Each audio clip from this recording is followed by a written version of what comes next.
দারুণ এক সেঞ্চুরি করেও দলকে জেতাতে পারলেন না। সেই রাগ, ক্ষোভ কিংবা হতাশা কিছুই চাপা রাখতে পারেননি দুর্বার রাজশাহীর অধিনায়ক এনামুল হক বিজয়। তাই হয়তো ভরা সংবাদ সম্মেলনেই ফেলেছেন চোখের জল।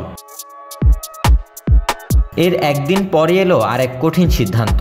ব্যাটিংয়ে আরও বেশি মনোযোগ দেওয়ার জন্য এনামুল হক বিজয়ের কাঁধ থেকে অধিনায়কত্বের ভার সরিয়ে নেওয়ার সিদ্ধান্ত নিয়েছে দুর্বার রাজশাহী।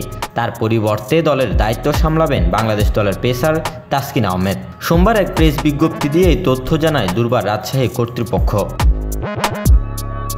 যদিও এবারের আসরে এখনও পর্যন্ত দুর্বার ফর্মে আছেন এনামুল। ৮ ম্যাচে ৩২৪ রান করে তিনি এখন টুর্নামেন্টের সর্বোচ্চ রান সংগ্রাহক। সবশেষ ম্যাচে খুলনা টাইগার্সের বিপক্ষে সেঞ্চুরিও এসেছে তার ব্যাট থেকে। তবে ৫৭ বলে ১০০ রানের ইনিংস খেলেও দলকে জেতাতে পারেননি তিনি। ওই ম্যাচের পর পুরস্কার বিতরণ অনুষ্ঠানে এনামুলকে রুদ্ধশ্বাস ম্যাচে দলকে জেতাতে না পারায় আবেগে ভেঙে পড়তে দেখা যায়।